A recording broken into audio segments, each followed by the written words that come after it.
mbokk yi maa ngi leen di nuyu yéen ñëpp ci turu coalition Diomaye président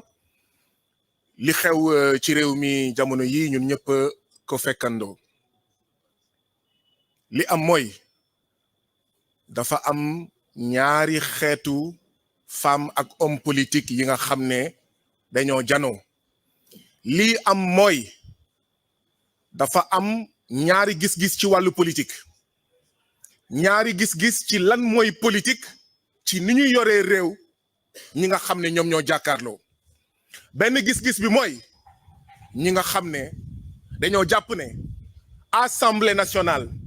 ak yeneen institution yi dañ leen war a jëfandikoo ngir saafara jafe-jafe béykat yi saafara jafe-jafe sàmmkat yi ak nappkat yi saafara jafe-jafe ndaw yi saafara jafe-jafe ASP yi suñu mbokk ASP yi les travailleurs du FERA yi nga xam ne ñu ngi dëkk ci ay arriérés de salaire ci ay retard de salaire saafara jafe-jafe policiers yi je rappelle que la 47e promotion de la police ñu ngi leen amel 12 mois d'arriérés d'heures supplémentaires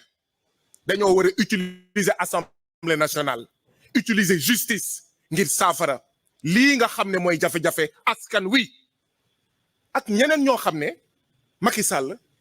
APR Benno Bokk Yaakaar ñi ñu àndal ak seen yeneen candidat ngeen xam leen ñoom dañoo jàpp ne Assemblée nationale c'est pour commettre des petits arrangements des meurtres politiques des petits arrangements entre copains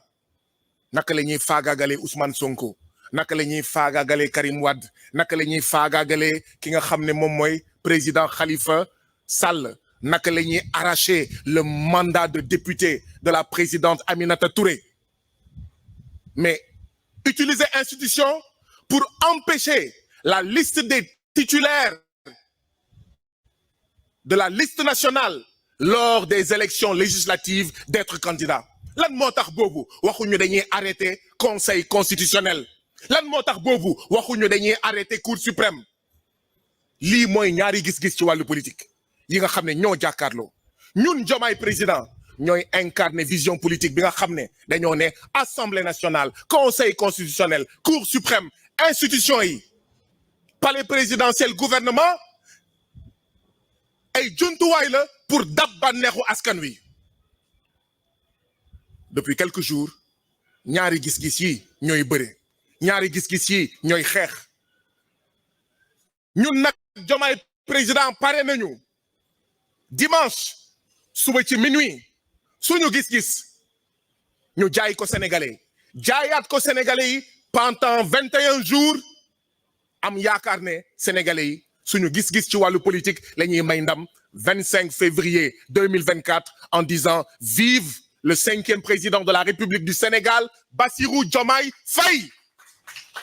lii moo am jamono ji ngeen gis ko Assemblée nationale waaye itam ñu gis une certaine classe politique pas ñëpp ñi nga xam ne nee nañ ñoom seen candidature tax na Sénégal taxaw ñoom seen ñàkk nekk candidat war na tax Sénégal taxaw war na tax Assemblée nationale taxaw war na tax Conseil constitutionnel taxaw war na tax ñu taxawal commission d'enquête parlementaire bu nappkat yi di sonn accord de pêche yi di rey suñu nappkat yi kenn du taxawal conseil commission d'enquête parlementaire bu ndaw yi di dee ci géej gi déggu leen benn ministre Macky Sall bu dem au niveau des îles Canaries kenn du ubbi commission d'enquête parlementaire ma waxaat ko fi jigéen ak góor yooyu di def politique ñoom ñooy ñan pour wax ne ndaxte nekk ñu candidat dañoo war a état du Sénégal dafa war a taxaw processus électoral bi dafa war a taxaw te fekk ne fukki at ak ñaar a ngi béykat yi ñu ngi sàcc seen suuf spoliation foncière accaparement foncier mu ngi leen di sonal kenn musul wax nañu taxawal Sénégal ndaw yi ñu ngi dee ci géej gi ñu ngi dee ci yoonu Nicaragua ñu ngi dee sur la route du désert du Sahara ou dans la mer Méditerranée kenn waxul nañu taxawal état du Sénégal béykat yi sonn nañu nappkat yi gisatuñu jën ñu ngi leen di rey Mauritanie ñu ngi leen di rey Gambie ñu ngi leen di tëj Guinée-Bissau kenn waxul nañu taxawal état du Sénégal waaye ñoom seen candidature jàllul ñu ne nañu taxawal état du Sénégal na yëpp taxaw ndax seen candidat. Voilà les deux visions de la politique qui s'affrontent ñun nag suñu vision mooy amul kenn ak sa makaama lu mu rëy amul kenn ci Sénégal koo xam ne yow rek sa candidature war na tax Sénégal taxaw. moo tax encore nous rendons un vibrant hommage à toutes ces femmes et tous ces hommes qui sont ici et qui étaient candidats et qui ont été spoliés, qui ont été empêchés de manière arbitraire d'être candidats, mais qui ont dit le Sénégal passe au-dessus de nos personnes. Nous rendons un vibrant hommage à Mary Teuw Niane, à Aminata Touré, à Cheikh Bamba Dièye. Vous m'excuserez, j'ai pas la liste dans ma tête. À Habib Sy, non, Habib Sy, il est encore candidat. À Charles VI, à Cheikh Dieng, docteur Cheikh Dieng qui est derrière moi. Aïda Mbodj, notre mère, notre tata. Mais nous rendons également un vibrant hommage au président Ousmane Sonko qui avait toutes les raisons de dire ma candidature passe avant tout et qui a fait preuve de grande humilité en disant le projet est plus important que ma personne. Et ce n'est pas parce que je suis candidat que le projet va s'arrêter, que le Sénégal doit s'arrêter, que le processus électoral doit s'arrêter. C'est pourquoi nous avons lancé un appel au peuple sénégalais. Ñun béykat yi bu ñuy torox Sénégal taxawul lan moo tax candidat kenn wala candidat ñenn war a tax Sénégal taxaw ñun nappkat yi sonn nañu depuis 12 ans ñu jaay géej gi tubaab bi ñu wanteer suñu géej tubaab bi gisatuñu jën lan moo tax waxuñu Sénégal taxawul mu am ñoo xam ne ndaxte seen candidature jàllul ñu ne Sénégal dafa war a taxaw donc ñun béykat yi war nañ taxaw tem ne lii du fi jàll. ñun sàmmkat yi ak nappkat yi war nañ taxaw tem ne lii du fi jàll kañ la ñu wax Sénégal dafa war a taxaw ndax suñu mbokk ASP yi 90 000 francs par mois lañ leen di fay te pour ñu jot si ngandim problème seen payooru décembre ñu ngi ko jot le 28 et le 29 janvier 2024 ngeen foog ne dëgg la Sénégal taxawul donc la jeunesse est interpellée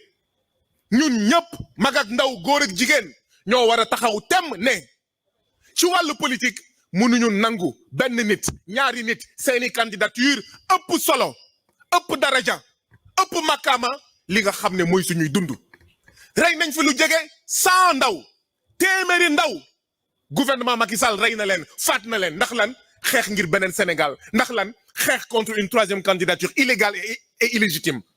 dégg ngeen commission d'enquête parlementaire dégg ngeen ñu ne sanctionné nañ benn policier wala benn gendarme dégg ngeen ñu ne Sénégal dafa war a taxaw dégg ngeen ñu ne foog ñu xoolaat justice bi une justice qui a fait pendant des mois ce qu'on appelle la répression judiciaire mooy saay bu ñu jàppee membre Pastef ca kaso saay bu ñu jàppee membre Mimi 2024 ca kaso saay bu ñu jàppee membre xawma Abdourahmane 2024 ca kaso